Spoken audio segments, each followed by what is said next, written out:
The first thing I would say is that if you're dealing with someone who's depressed and they're really depressed, you should try giving them antidepressants.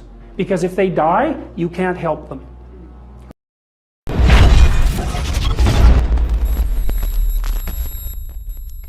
So if you're suffering, you are obligated, in a sense, to hold on to whatever rope someone throws you. And one of the things I do with my clients all the time, especially if they're really in trouble, is to tell them, look, I don't know exactly what's going to help you, but don't arbitrarily throw out any possibilities because you might not have that luxury. Antidepressants help a lot of people, and there are technical reasons why that's the case. So that's a simple answer. It's not relevant to what I already described, except that if you're offered a gift by your society and it works, try it. I don't care what your presuppositions are. Apart from that, lots of the time you see people who are suffering with depression, for example. There's a multitude of reasons, but I'll take one common reason. You could think about it as associated with the story of Peter Pan. Now, Peter Pan is someone who won't grow up, right? Now, the problem with Peter Pan is he gets to be king, but it's king of Neverland. Neverland doesn't exist. So being king of nothing isn't that helpful. Well, one of the things that you often see with people who suffer from depression, and I'm not making a blanket statement about the cause of depression because there's lots of them, is that people who don't have enough order in their life tend to get overwhelmed. For example, if someone comes into me and to see me and they say they're depressed, I always ask them a very standard set of questions. Do you have a job?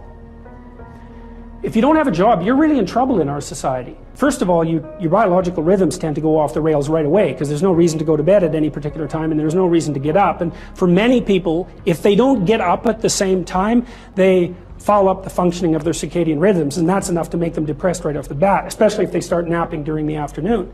They also don't have a purpose. People aren't good without a purpose. And this isn't hypothesizing. We absolutely understand the circuitry that underlies positive emotion. We know how it works. Almost all the positive emotion that any of you are likely to experience in your life will not be a consequence of attaining things. It will be a consequence of seeing that things are working as you proceed towards a goal you value.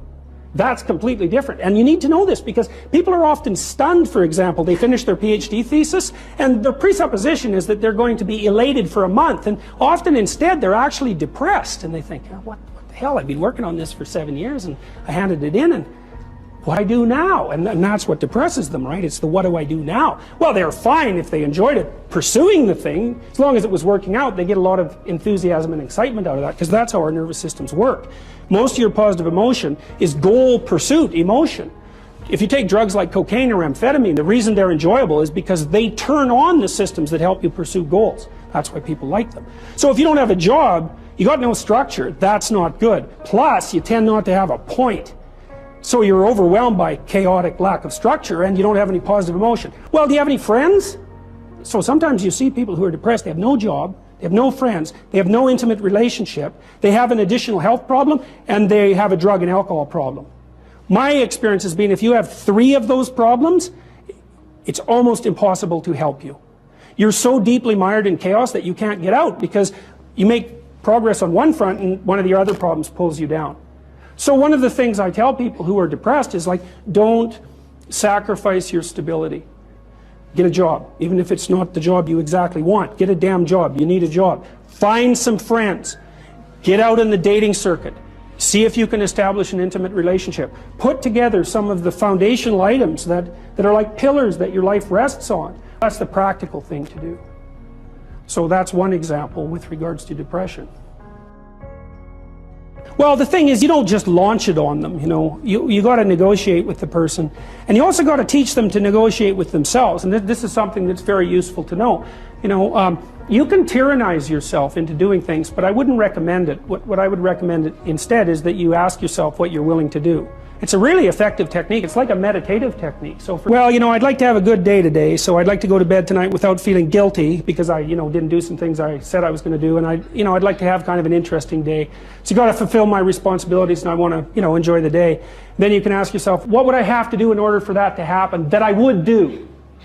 And the probability, if you practice this for 3 or 4 days, is your brain will just tell you. It'll say, well, there's that piece of homework that you haven't done for like 3 weeks. You should knock that sucker off because it would only take you 10 minutes and you've been avoiding it and torturing yourself to death for, like 72 hours straight. And if you do that, here's a little interesting thing you can do. And, maybe this is little obligations you should clean up. And So what you do in a situation like that is you teach the person to negotiate with themselves. Say, well, let's figure out what your aims are. You got to have some aims, whatever they are. And they might say, well, I'm so depressed I don't have any aims. And then I say, well, pick the least objectionable of the aims and act it out for a while and see what happens. Because sometimes your emotional systems are so fouled up that you have to pretend, you have to act the thing out before you can start to believe it. I mean, people always assume they have to believe and then act, but sometimes that's true and lots of times it isn't. So the trick, if you're doing therapeutic work with someone and you're helping them establish a structure, is to find out what they'll do. Now, if they want to get better, which is not a given, because there are often payoffs for not getting better. That's basically the payoffs of being a martyr, or maybe the payoffs of doing what your entirely pathological family members want you to do because they actually want you to fail. Assuming you want to get better, there's usually something you can figure out that would constitute a step towards some sort of concrete goal. And my presumption, it's a behavioral presumption fundamentally, is that small accruing gains that repeat are unbelievably powerful. So, you know, this is another thing to know about in your own life. It's something I learned in part from reading the writings of Alexander Solzhenitsyn, who's a great Russian philosopher and novelist. You know, he said, you can look at your life and you can see what isn't right about it. I mean, all you have to do is look. And then you can start to fix that. And the way you fix it is by noticing what you could in fact fix. You know, people are often trying to fix things they can't fix, which I would not recommend, because if you try to fix something you can't fix, you'll just ruin it. Like, you can find all sorts of undergraduates who are perfectly willing to restructure the international economic system who cannot keep their room clean. And there's actually a gap there, you know, and it's surprising that people don't actually notice. So I would say, if you pay attention, you can see things that you could fix. They yell at you. They really do. We even know how that happens. Let me give you an example, because rooms are full of stories. And the stories have effects on you. So here's a classic experiment. So you take two groups of undergraduates, you bring them into your lab, and you give one group a multiple choice test that has a bunch of words in it that are associated with being old. And you give the other group the same multiple choice test, except the words are associated with being young. This is independent of the content of the test. It's just descriptions. And then you time the undergraduates as they walk back to the elevators. The ones who completed the multiple choice test that had more words associated with aging walk slower back to the elevators. And they don't know that. And they don't know they're doing it. And that study's been replicated in various forms many, many times. You're unbelievably sensitive to the story that your environment's telling you. Because your environment is not made out of objects. That's just wrong. Your environment is basically made out of something like tools and obstacles. You're a tool-using creature. You're a tool-perceiving creature. The things you, like if I take you out of this room and I say, well, what was in the room? You're not going to say, you know, random patterns in the carpet, because they're real. They're just as good an object as anything else. You're going to say chairs because you can sit on them, and you're going to say handrails because you can hold them. You're going to say stairs because you can walk down them. That's what you see, and that's what you interact with. And if you pay attention to your environment, which is you, by the way, extended, all of your experience is you. It will tell you all the time what you should do. All you have to do is do it. But then you have to decide if you want to do it. One of the things I've noticed about people, because I've wondered, once I started studying these mythological stories, and I got this idea about the fact that life can be meaningful enough to justify its suffering. I thought, God, that's such a good idea. Because it's not optimistic exactly. You know, some people will tell you, well, you can be happy. It's like, those people are idiots. I'm telling you, they're idiots. There's going to be things that come along that flatten you so hard you won't believe it. And you're not happy then. And so if life is to be happy, well, in those situations, what are you doing? Why even live? But life isn't to be happy. If you're happy, you're bloody fortunate, and you should enjoy it. You should, because it's the grace of God, so to speak. With regards to meaning, I thought, well, people know when they're doing something meaningful. They can tell, so why the hell don't they do meaningful things all the time? It seems obvious. You could do it. I mean, it's hard, you know, because other people want you to do other things, and it's a struggle, but everything's a struggle. And then I thought, well, oh, I get it. I see why. It took me about 10 years to figure this out. People have a choice. Choice number one, nothing you do means anything. Well, that's kind of a drag, right? It's the meaninglessness of life and all that, existential angst. You know, that's kind of a pain. But the upside of nothing that you do is meaningful is you don't have to do anything. You've got no responsibility. Now, you have to suffer because things are meaningless, but that's a small price to pay for being able to be completely useless. The alternative is everything you do matters. Really. If you make a mistake, it's a real mistake. If you betray someone, you tilt the world a little more sharply towards evil rather than good. It matters what you do. Well, if you buy that, then you can have a meaningful life. But there's no mucking around. It means responsibility. It means that the decisions you make are important. It means that when you do something wrong, it's wrong. Well, do you want that? Huge literature on the supposed utility of positive illusions. And then there's also the associated sort of terror management hypothesis, which is that the purpose of your belief systems is to protect you from the anxiety of death, which is sort of a variant of the Freudian idea that religion was a childish delusion designed to protect people from terror of their own mortality. It's a very powerful critique of religion, although it's one that I happen to think is wrong. I mean, one of the problems with Freud's formulation is that it fails to deal with, concepts like the underworld and hell. I mean, if you're going to just whip up a belief system to protect yourself against the fear of death, why in the world would you envision something like an eternity of suffering worse than death if you ever step out of line? It's very hard to understand how that's a defense mechanism. Now, a cynic would say, well, the only reason that, say, Christians invented hell, even though they didn't, it's a very old idea, is so that they had somewhere convenient to put people who didn't agree with them. But you have to be unbelievably cynical to assume that that's the only reason. And I don't think there's any historical support for the idea that that's the only reason.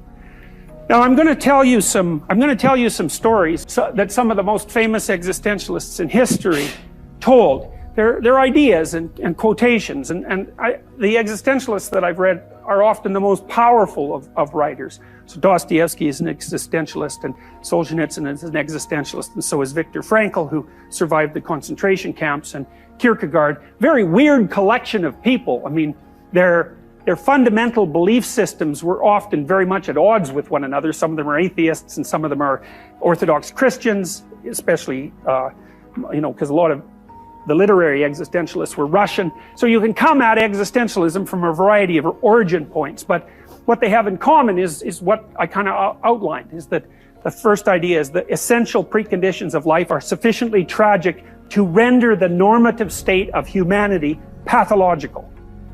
And health and health and wholeness as something very difficult to aspire to or accomplish, and that the road to that health is the reduction of deceit. And so that's a thing that's also very interesting about the existentialists, because they make a very straightforward moral claim, which is that lies make people sick. And I'll tell you, in my experience as a psychotherapist, I mean, I can tell you some of the things that make people sick. A lot of them have nothing to do with the psyche. The things that make people sick are, well, they get unemployed. It's like unemployment just lays people out, especially if they're conscientious. They just devour themselves, and it's so stressful, right? Because if you're unemployed, well, your finances become shaky almost right away, plus you don't have any routine, plus you're not involved in anything meaningful in relationship to society, and then you start to eat yourself up with doubts and self-criticism, especially if you're a conscientious person who's high in negative emotions. Like unemployment will just flatten you. And then the death or illness of yourself or a close relative, that's really hard on people. And there are situations at work that are difficult. So people are bullied. Maybe they have a terrible supervisor, or they're in a pathological social structure so that, they're basically being bullied and oppressed with every step they take, or they're in a very horrendous relationship. But then things start to turn a bit. So, okay, so you can lose your job and you can be ill or dying, and so can people around you, and that'll lay you low a lot of the time. And no wonder, right? It's logical. And when people come to me with those sorts of problems, the first thing I often note is they're not psychological. I tell the people that's not a psychological problem. You're unemployed. That's an actual problem. And it's really useful to distinguish those, right?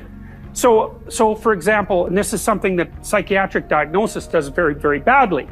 If someone comes to me and they're depressed, so they're not sleeping properly, they feel terrible in the morning, they don't have a lot of energy, they're having a hard time experiencing any positive emotion, it's difficult for them to move, and they have a lot of negative thoughts about the past and the present and the future. I do an analysis of their life first to say, well, do you have a job that's all right, that at least isn't horrifying. Is it okay for you to go to work in the morning? Do you have an intimate relationship that's basically functional? Do you have some friends? Are your relationships with your family members okay?